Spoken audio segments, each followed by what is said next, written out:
जय हिंद दोस्तों, आप देख रहे हैं अध्ययन केंद्र। इस वीडियो के माध्यम से अभी हम पढ़ रहे हैं लुसेंट ऑब्जेक्टिव का बुक, जिसमें हमारा चल रहा है भारतीय इतिहास। और इसमें हमारा चल रहा है इसमें मीन्स आधुनिक भारत या आधुनिक इतिहास कह सकते हैं इसको, जिसमें ब्रिटिश साम्राज्य का कैसे विस्तार हुआ वो मेनली हम पढ़ रहे हैं। 60 प्रश्न आपके कंप्लीट हो चुके थे। आज हम 61वें नंबर प्रश्न से देखेंगे। पर उससे पहले अगर आपको मैथ भी पढ़ना है तो उसके लिए आप अध्ययन केंद्र मैथ सर्च करोगे, यानी तो लिंक डिस्क्रिप्शन बॉक्स में है, वहाँ से आप मैथ क्लास ज्वाइन कर सकते हो। चलो अब स्टार्ट करते हैं पहले प्रश्न से। पहला प्रश्न है हमारा, किसके शासनकाल में ब्लैक होल घटना घटित हुई थी? तो पहले बता दो हमको, ब्लैक होल घटना कौन से स्टेट में हुआ था, ये आपको कमेंट बॉक्स में बताना है।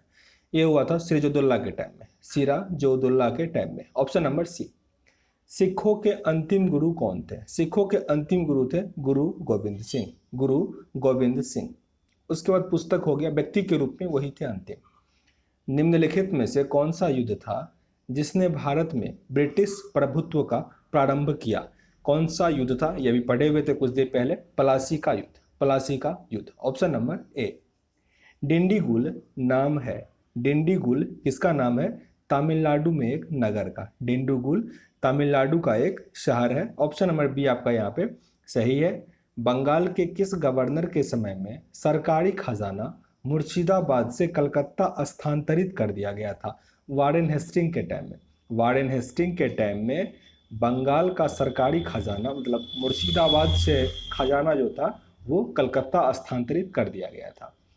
किस अधिनियम के तहत वारेन हेस्टिंग बंगाल के प्रथम गवर्नर जनरल बनाया गया था? कौन सा वो चार्टर एक्ट था? तो 1773 का रेगुलेटिंग एक्ट को, ये सबसे पहला रेगुलेटिंग एक्ट था, बहुत इंपॉर्टेंट है। 1773 का रेगुलेटिंग एक्ट सबसे पहला एक्ट था जिसमें गवर्नर कौन था? Warren Hasting. वारेन हेस्टिंग याद रखिएगा, काफ़ी इंपॉर्टेंट है। किसके समय में कलकत्ता में प्रथम न्यायालय की स्थापना की गई? 1773 का रेगुलेटिंग एक्ट जो था, इसी में ये किया गया कि एक न्यायालय बनाया जाएगा। तो वो किसके टाइम में हो जाएगा? वारेन हेस्टिंग के टाइम में ही। वारेन हेस्टिंग के टाइम में ही कलकत्ता में प्रथम न्यायालय की स्थापना की गई। हालांकि 1774 में हुआ था, पर 1774 पर कौन से रेगुलेटिंग एक्ट के अंतर्गत? रेगुलेटिंग एक्ट 1773 के अंतर्गत ही हुआ था। और इसके पहले न्यायाधीश कौन थे? एजीला इम्पे, एजीला इम्पे। बंगाल के किस गवर्नर जनरल के काल में पिट्स इंडिया एक्ट 1784 पारित किया गया? 1784 पिट्स इंडिया एक्ट भी वारेन हेस्टिंग के टाइम में पास किया गया, वारेन हेस्टिंग के टाइम में। अब यहाँ पे सुमेलित करना है कौन सा युद्ध किस टेन्योर में हुआ था, इसमें से कौन सा मेनली सही है ये आपको बताना है यहाँ पे। तो 2 और 3 सही है, मतलब तृतीय मैसूर युद्ध हुआ था 90 से 92 के बीच, और प्रथम आंग्ल बर्मा युद्ध हुआ था 1824 से 26 के बीच। इस दोनों को फिर से रिपीट कर लेते हैं। तृतीय मैसूर युद्ध 1790 से लेकर 92 तक, और प्रथम आंग्ल बर्मा युद्ध 1824 से 26 तक। ऑप्शन नंबर डी यहाँ आपका सही है। सिख गुरुओं से संबंधित निम्नलिखित कथनों पर विचार करना है कि सिख के बारे में इसमें से कौन सा कथन यहाँ पे सही है। तो गुरु अर्जुन देव सिखों के गुरु गुरु रामदास के पश्चात बने। रामदास के बाद गुरु अर्जुन देव जो थे सिखों के गुरु बने, सही है। गुरु अंग देव ने सिखों को अपनी लिपि गुरुमुखी दी, ये भी सही है। ऑप्शन नंबर क्या है? बी सही है, मतलब 2 और 3 आपका यहाँ पे सही आंसर बन रहा है। भारत में ब्रिटिश शासन के दौरान निम्नलिखित राजसी राज्य मतलब प्रेसिडेंसी स्टेट जिसको कहते हैं, प्रेसिडेंशियल स्टेट पर विचार कीजिए जिसका सही कालक्रम में मतलब विलय हुआ अंग्रेजों के साथ। तो पहले कौन सा हुआ था? सतारा। पहले हुआ सतारा, उसके बाद संबलपुर, और सबसे लास्ट में हुआ था झांसी। ऑप्शन नंबर आपका सी सही है। निम्नलिखित भारतीय शासकों में कौन है जिसने विदेशों में आधुनिक पद्धति से दूतावास एस्टेब्लिश किया था? तो आधुनिक का जब भी बात हो तो Tipu Sultan, Tipu Sultan. Option number D. Tipu Sultan काफी अग्रसोची थे, आगे की सोचते थे वो। ब्रिटिश भारतीय राज्य क्षेत्र का अंतिम प्रमुख विस्तार किसके टाइम में हुआ था? डलहौजी के टाइम में। हड़प की नीति के अंतर्गत काफी विकास हुआ था डलहौजी के टाइम में। सूची दिया गया है युद्ध, मीन्स आपको सही सुमेलित करना है कि कौन कौन सा युद्ध किस ईस्वी में हुआ था। तो 1775 में प्रथम आंग्ल मराठा युद्ध, 1775 में प्रथम आंग्ल मराठा युद्ध, 1780 में द्वितीय आंग्ल मराठा युद्ध, 1780 द्वितीय आंग्ल मराठा युद्ध, 1824 में प्रथम आंग्ल बर्मा युद्ध, 1824 में प्रथम आंग्ल बर्मा युद्ध, और 1838 में प्रथम आंग्ल अफगान युद्ध, प्रथम आंग्ल अफगान युद्ध। ठगों के दमन में निम्नलिखित में से कौन सा संबंधित है? मतलब ठगों के दमन की नीति किसके द्वारा आरंभ की गई थी? तो आपका आंसर क्या बन जाएगा? Sleeman, colonel Sleeman, colonel Sleeman. आगे है उत्तरवर्ती मुगल शासक, मतलब मुगल शासक का जो मेन औरंगजेब था उसके बाद जो शासक बने उसको कहा जाता है उत्तरवर्ती मुगल शासक। तो इसमें से कौन से शासक को कौन सी उपाधि दी गई थी आपको यहाँ पे मिलाना है। तो बहादुर शाह प्रथम को शाह ए बेखबर कहा जाता था, बहादुर शाह प्रथम को शाह ए बेखबर। फर्रुखसियर को घृणित कायर, फर्रुखसियर को घृणित कायर, कहीं कि इसको रंगीला भी कहा जाता है पर घृणित कायर, ठीक ना। फर्रुखसियर को घृणित कायर इसको कहा जाता था। आगे है हमारा मोहम्मद शाह, मोहम्मद शाह को रंगीला कहा जाता है, सॉरी मैं कंफ्यूज था यहाँ पे। मोहम्मद शाह को रंगीला कहा जाता है, फर्रुखसियर को घृणित कायर कहा जाता है, और बहादुर शाह द्वितीय को जफर कहा जाता है। फिर से रिपीट कर लेते हैं, बहादुर शाह प्रथम को शाह बेखबर, फर्रुखसियर को घृणित कायर, मोहम्मद शाह को रंगीला और बहादुर शाह द्वितीय को जफर कहा जाता है। ऑप्शन नंबर यहाँ आपका ए सही था। 1707 में औरंगजेब की मृत्यु के बाद मोहम्मद मुअज्जम किस नाम से मुगल राज सिंहासन पर बैठा था? बहादुर शाह प्रथम, बहादुर शाह प्रथम। बहादुर शाह प्रथम की मृत्यु के बाद जहांदार शाह मुगल सिंहासन पर आसीन हुआ। वह किसकी सहायता से सम्राट बना था? वो जुल्फिकार खां, जुल्फिकार खां की सहायता से राजगद्दी पर बैठा था। फर्रुखसियर किसके सहयोग से मुगल बादशाह बना? सैयद बंधु। उसके बाद 3-4 जो शासक थे वो सैयद बंधु के नाम से ही मतलब मुगल शासक संभालते थे। नृप निर्माता मीन्स किंग मेकर के रूप में किन्हें जाना जाता है? सैयद बंधु को, वो राजा बनाते थे। सैयद बंधुओं ने मराठा के सहयोग से किस मुगल सम्राट को सत्ताच्युत कर उसकी हत्या कर दी? मतलब मराठा के हेल्प से। तो फर्रुखसियर का, Farrukhsiyar, option number B. Sayyid बंधु ने किस किस को बादशाह बनाने में काम किया था? मतलब किस किस को वो अपने इन्फ्लुएंस में आके बादशाह बनाया था? तो ये सारे, फर्रुखसियर हो, रफ़ीउद्दौला, रफ़ीउद्दर्जाद या मोहम्मद शाह, इन चारों को उन्होंने बादशाह बनाया था। सैयद बंधुओं के पतन किसके समय में हुआ? सैयद बंधुओं का पतन किसके समय में हुआ? मोहम्मद शाह के टाइम में, मोहम्मद शाह के टाइम में। ऑप्शन नंबर सी आपका यहाँ पे सही है। किस मुगल बादशाह का नाम रोशन अख्तर था? रोशन अख्तर किस मुगल बादशाह का नाम था? Muhammad Shah Rangeela. Option number A. Awadh, Hyderabad, Bharatpur, Rohilkhand एवं फर्रुखसियर किस मुगल शासक के समय में स्वतंत्र हुआ? ये स्वतंत्र हुआ था मोहम्मद शाह या रंगीला के टाइम में, मोहम्मद शाह रंगीला के टाइम में। भारत पर आक्रमण करने वाले किस ईरानी शासक को ईरान का नेपोलियन कहा जाता है? ईरान का नेपोलियन था Nadir Shah, Nadir Shah. Option number C. Ahmad Shah Abdali के प्रथम आक्रमण के समय मुगल सम्राट कौन था? उस टाइम में मुगल सम्राट था मोहम्मद शाह रंगीला, मोहम्मद शाह रंगीला। अहमद शाह अब्दाली ने भारत पर कुल 7 बार आक्रमण किए, जिसमें सर्वाधिक 3 बार आक्रमण किस मुगल शासक के समय में हुआ था? ये हुआ था शाह आलम द्वितीय के समय में, शाह आलम द्वितीय के समय में। ऑप्शन नंबर डी आपका सही है। किस मुगल शासक का वास्तविक नाम अली गौहर था? अली गौहर किसका नाम था? शाह आलम द्वितीय का, शाह आलम द्वितीय का नाम अली गौहर भी था। कौन सा मुगल बादशाह विषम परिस्थितियों के कारण, विशेषतः मीर बख्शी नजीबुद्दौला के भाई के कारण 12 वर्ष दिल्ली से दूर निर्वासित के रूप में जीवन बिताया और फिर मराठाओं की सहायता से दिल्ली की राजगद्दी पर आसीन हुआ? ये थे शाह आलम द्वितीय, शाह आलम द्वितीय। कौन मुगल बादशाह एक बड़ा शायर भी था, जिसके द्वारा अपने आखिरी समय में कहा गया यह शेर विख्यात है, कितना है बदनसीब जफर के दफन के लिए 2 गज जमी भी ना मिली कुए यार में? तो ये शायरी उनके द्वारा कहा गया था। ये कौन थे? बहादुर शाह, बहादुर शाह द्वितीय, बहादुर शाह द्वितीय। अंग्रेजों का पेंशनर बनने वाले प्रथम मुगल शासक कौन से थे जिसको पेंशन मिला? तो वो था शाह आलम द्वितीय, शाह आलम द्वितीय अंग्रेजों से पेंशन पाने वाले पहले शासक बने। यहाँ पे राज्य दिया गया है और उसके संस्थापक कौन थे ये आपको सुमेलित करना होता है। तो बंगाल का स्थापना 1713 ईस्वी में मुर्शीद कुली जाफर खां ने किया। फर्रुखाबाद 1714 में मोहम्मद खां बंगस ने किया। कर्नाटक का स्थापना 1720 में शहादतुल्ला खां ने किया और अवध का स्थापना मीर मोहम्मद अमीन शहादत खां या बुरहान अल मुल्क ने किया 1722 ईस्वी में। ऑप्शन नंबर यहाँ आपका ए सही है। इसको फिर से रिपीट कर लेते हैं, प्रश्न आता है ये। बंगाल राज्य का स्थापना किसने किया? मुर्शीद कुली जाफर खां ने। फर्रुखाबाद का स्थापना किया मोहम्मद खां बंगस ने। कर्नाटक का शहादतुल्ला खां और अवध का मीर मोहम्मद अमीन शहादत खां बुरहान मुल्क ने। आगे है राज्य और उसके संस्थापक। एक प्रश्न कहीं ना कहीं इससे बन जाता है रेलवे के एग्जाम में, ठीक ना, तो इसको आपको याद करना पड़ेगा। हैदराबाद का मीर कमरुद्दीन चिनकालिच निजामुल। रुहेलखंड के स्थापक थे अली मोहम्मद खां। भरतपुर का बदन सिंह और मैसूर का Hyder Ali. Option number A यहाँ भी आपका सही था। किस राज्य के शासक नवाब वजीर कहलाते थे? नवाब वजीर कहलाता था अवध का नवाब। ऑप्शन नंबर ए सही है। किसने ग्रामीण जाटों को एक सैनिक शक्ति के रूप में संगठित किया था? जाटों को सैनिक शक्ति के रूप में संगठित किया था चूड़ामन या चूड़ामणि। ऑप्शन नंबर सी।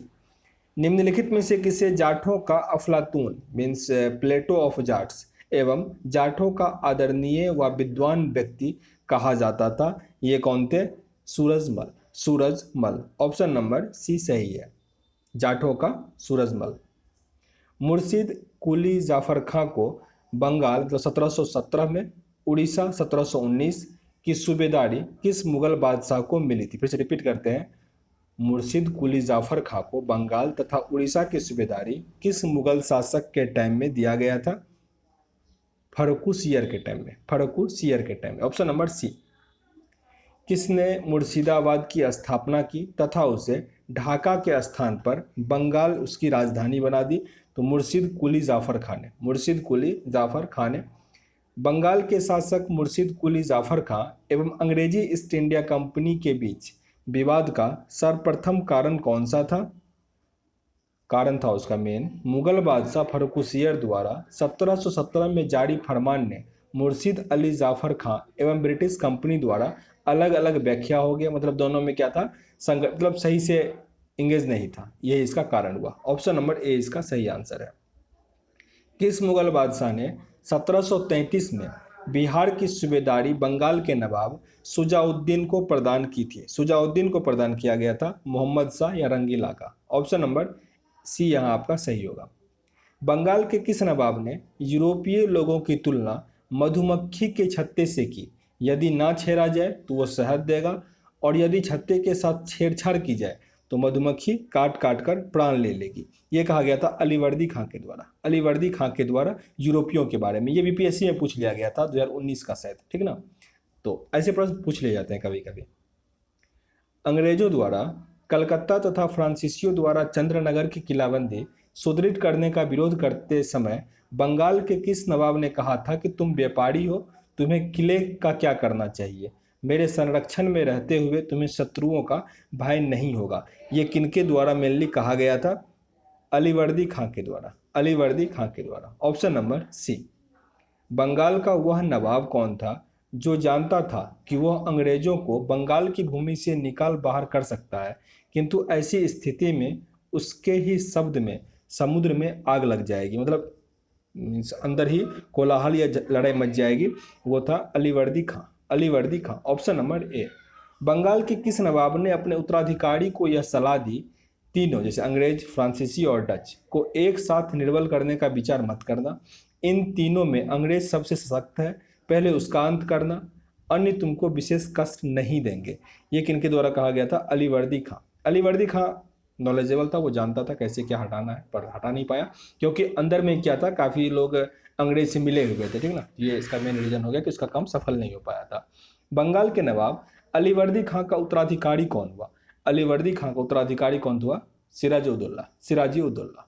बंगाल के नवाब सिराजुद्दौला तथा ब्रिटिश कंपनी के बीच विवाद का मेन कारण क्या था? कभी भी क्या होगा, एक तो व्यापार मेन कारण था, फिर कुछ गलत उपयोग किया गया था। मतलब अंग्रेज द्वारा कलकत्ते की किलाबंदी कर दी गई, अंग्रेज द्वारा दस्तक का दुरुपयोग किया गया। भगोड़े कृष्ण वल्लभ को कोलकाता में अंग्रेज द्वारा शरण देना, मतलब जो सिराजुद्दौला से गलत किया था उसको वो अंग्रेजों ने शरण दिया था। तो ये 3 कारण थे जिसके कारण बंगाल, सिराजुद्दौला और ब्रिटिश कंपनी के बीच विवाद हुआ। एक और रीजन था कि जो भी नियम कानून बना था उसका बंगाल का जो कंपनी था वो गलत उपयोग कर रहा था। तो ऑप्शन नंबर डी यहाँ आपका सही होगा। वो इसमें यहाँ पे लिखा, हालांकि फ्री पास का गलत यूज करना। आगे घटना दिया गया है और वो किस तिथि को हुआ था, मतलब कलकत्ता पर नवाब सिराजुद्दौला द्वारा अधिकार कब हुआ? जून 1756 में, 15 से 20 जून 1756 में। काल कोठरी की त्रासदी हुई थी 1756 में ही, 20 जून को। अलीगढ़ नगर की संधि हुई थी 9 फरवरी 1757 और प्लासी का युद्ध 23 जून 1757। इसका डेट भी याद रखना, 23 जून 1757। काल कोठरी का 20 जून 1756, काफ़ी इंपॉर्टेंट है, फिर से रिपीट कर लेते हैं इसको। प्लासी का युद्ध 23 जून 1757।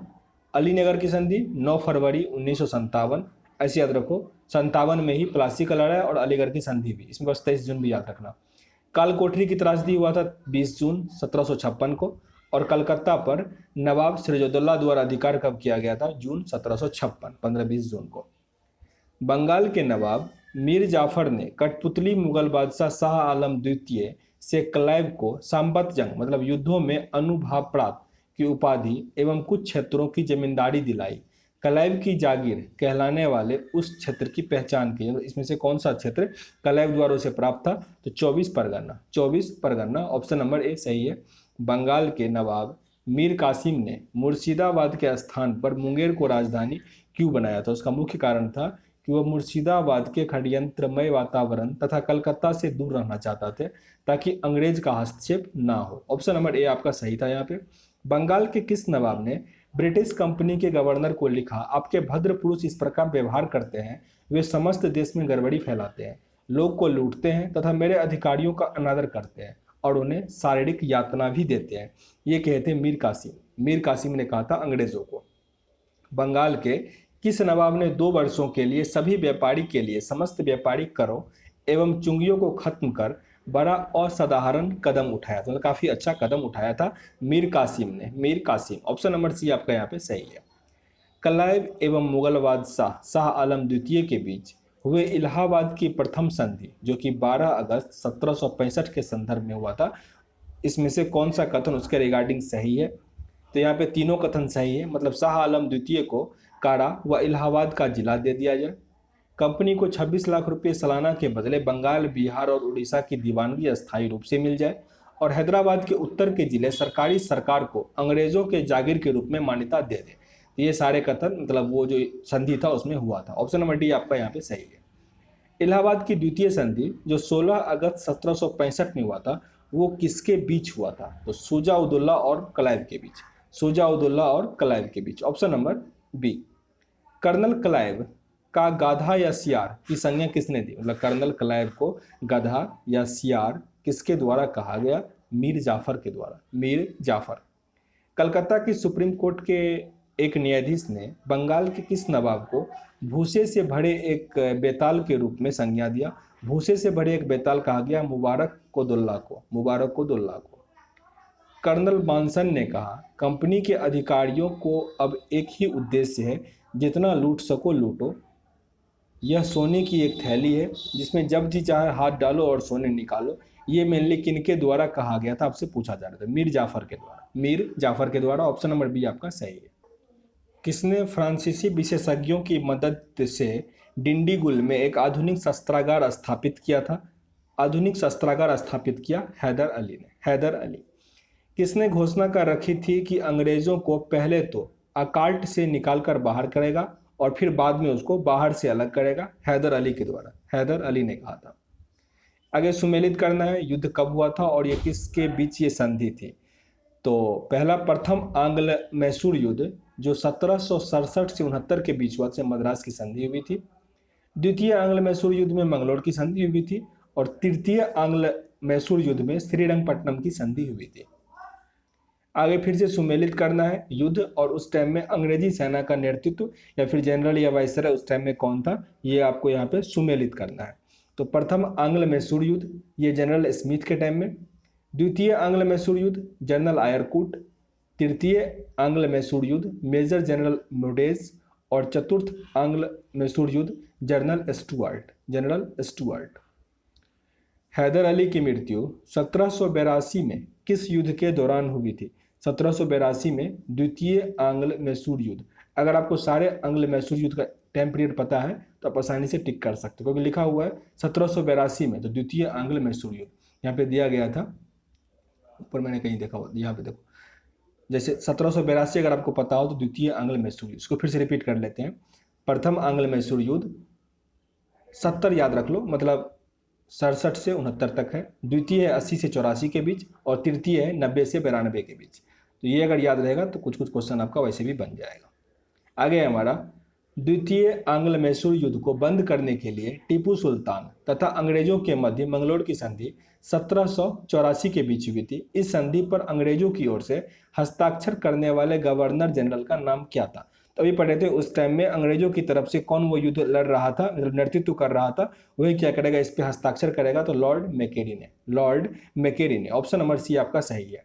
द्वितीय आंग्ल मैसूर युद्ध के समय गवर्नर जनरल कौन था? गवर्नर जनरल था वारेन हेस्टिंग।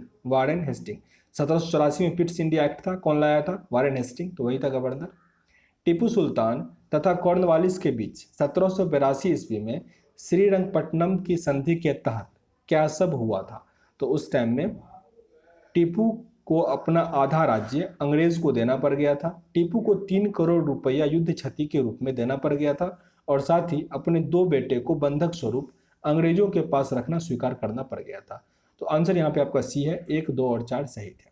टीपू सुल्तान ने अंग्रेजों को निष्कासित करने के लिए निम्नलिखित में से किन देशों के साथ संपर्क स्थापित किया था? फ्रांस, अरब, अफगानिस्तान, मॉरिशस और तुर्की, पांचों के साथ उन्होंने संबंध स्थापित किया था। टीपू सुल्तान के संबंध में इन कथनों पर विचार कीजिए, जिसमें से कौन कौन सा कथन टीपू सुल्तान के बारे में सही है। तो टीपू ने एक नया कैलेंडर या पंचांग लागू किया था, सही है। टीपू ने सिक्का ढलाई की नई प्रणाली की शुरुआत की थी, ये भी सही है। टीपू ने माप तौल के लिए नया पैमाना बनाया था। साथ ही फ्रांसीसी क्रांति की सफलता से प्रभावित होकर उन्होंने श्रीरंगपट्टनम में जैकोबिन क्लब की स्थापना की थी, स्वतंत्रता का वृक्ष लगाया, और उन्होंने अपने ही नगरीय टीपू विहित करने लगा था। तो यहाँ पे चारों कथन टीपू सुल्तान के बारे में सही है। तो अभी इसको हम एंड करते हैं, क्योंकि एक वीडियो आपका और बन जाएगा, संभवतः 60 प्रश्न और है, तो उसको हम अगले वीडियो में कंप्लीट कर लेंगे। यहाँ से कुछ सीखने का मौका मिला हो, सेशन अगर अच्छा लगा हो तो लाइक और शेयर जरूर कर दीजिएगा। चैनल पे नए हैं सब्सक्राइब भी कर लीजिएगा, और पसंद ना आ रहा हो डिसलाइक भी कर सकते हैं, पर कारण जरूर बताइएगा। मिलते हैं नेक्स्ट वीडियो में, तब तक के लिए जय हिंद।